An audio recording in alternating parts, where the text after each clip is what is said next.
Oi, gente, tudo bem? Como que vocês estão?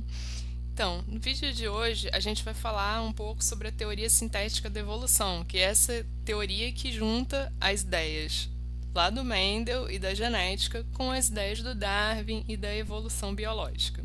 Antes de tudo, a gente precisa lembrar um pouco o que é a evolução do ponto de vista da biologia. E aí tem um exemplo aqui, né, dos Pokémons que evoluem. E aí, quando a gente está falando na biologia de evolução, é disso que a gente está falando, de uma evolução que é linear e que tem um conceito de melhora implícito? E a resposta é não. Evolução biológica não tem nada a ver com uma evolução linear que vai levar a uma melhora, um conceito de evolução que a gente usa muitas vezes na nossa vida, no nosso dia a dia. Evolução para a biologia é mudança.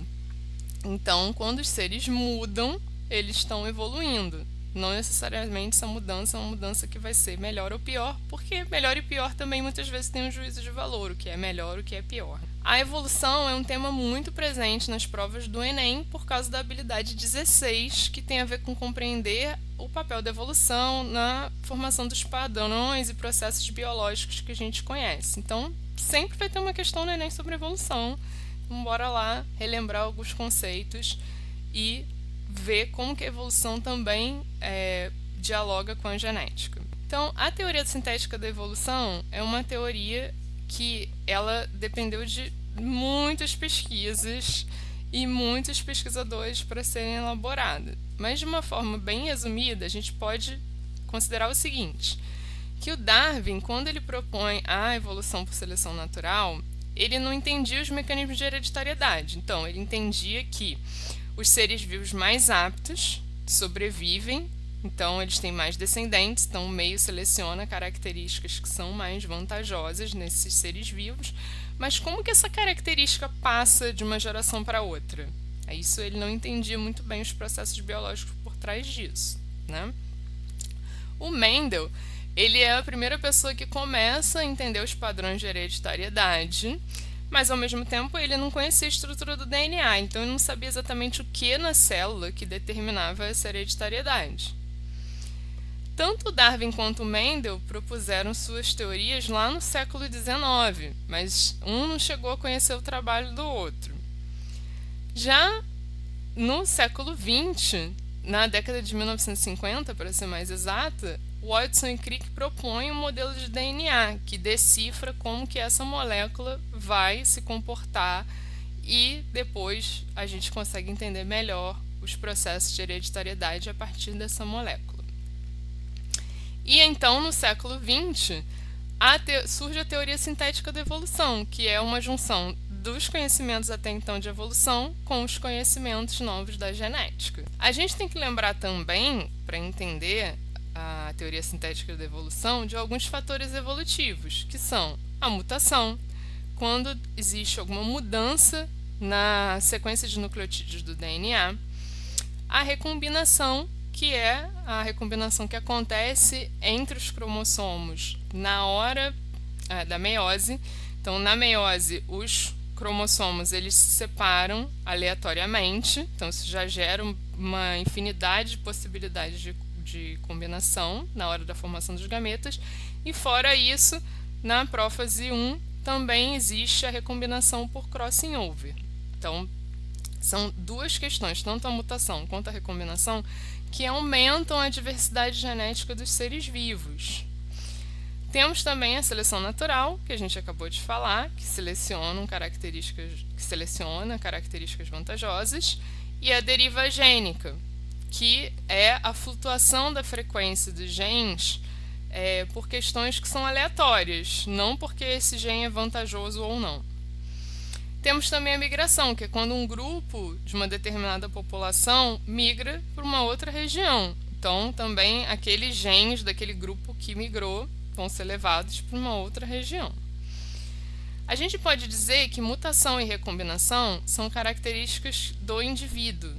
E seleção, deriva e migração são fatores evolutivos das populações.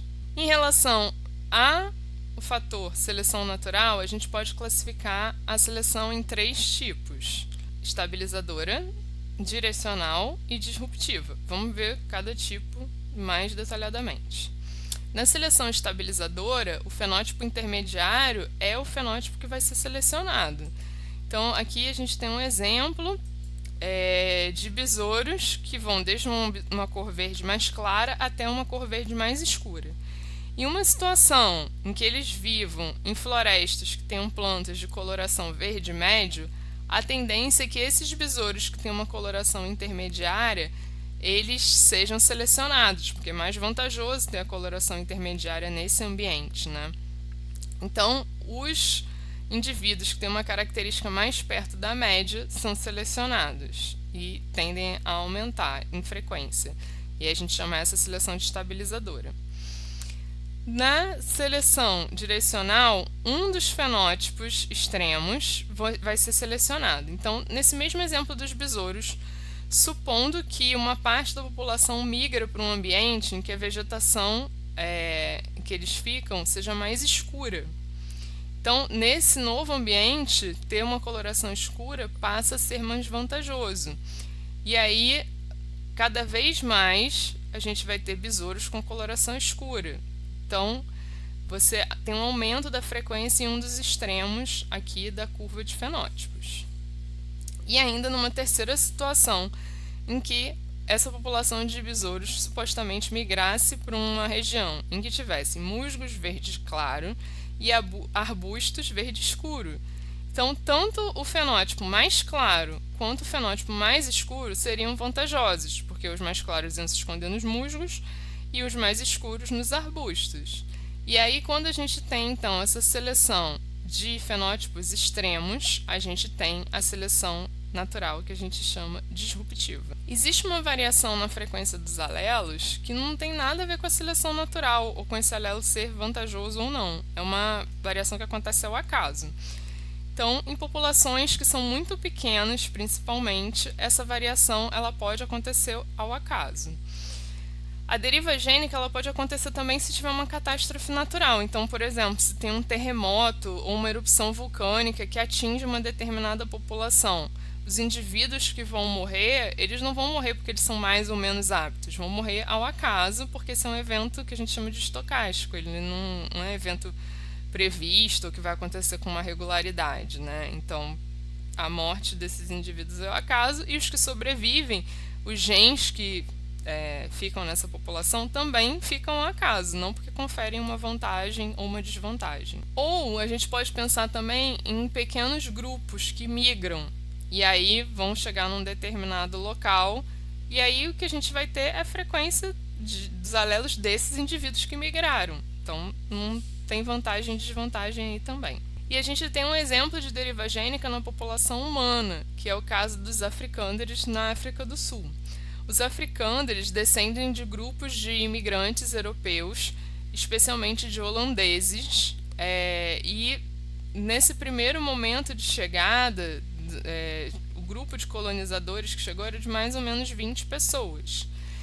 E aí uma dessas 20 pessoas, um homem desse grupo, era portador de um alelo para a doença de Huntington, que é uma doença degenerativa determinada por um alelo autossômico dominante. Esse alelo na população em geral é raro, mas ele é muito mais frequente na população africânder recente, então nos descendentes desses colonizadores hoje, do que se a gente pegar as próprias populações originais, como na Holanda, por exemplo. Então, se eu comparar a frequência do alelo para Huntington nos africânderes e na Holanda, nos africânderes essa frequência é muito maior, né? E por que a gente diz que essa frequência maior não aconteceu por seleção natural? Porque esse é um alelo que é desvantajoso e que só aparece depois da idade reprodutiva. Então, a seleção natural não atua favorecendo ele. O que acontece é que, como a população de africânderes começou de um grupo muito pequeno, esse alelo acabou ficando mais predominante nessa população, proporcionalmente do que numa população muito maior que a população original da Holanda. Então, esse homem, se ele estivesse na Holanda, o efeito dele para a população em geral, em termos genéticos, seria muito menor do que uma população que inicialmente era muito pequena. Então, aí a gente tem um exemplo de deriva gênica de uma frequência maior de um gene que não é vantajoso numa população. Então é isso, gente. De forma muito resumida, os conceitos são esses. Recomendo que vocês façam a lista de exercício para relembrar também de outros conceitos da evolução que são importantes, como os tipos de especiação simpátrica, especiação alopátrica, evolução por anagênese, cladogênese. Então dá uma olhada na lista de exercícios. É muito importante relembrar esses conceitos. E se ficar alguma dúvida, já sabe, né? Entre em contato comigo. Bons estudos e qualquer coisa é só escrever e entrar em contato.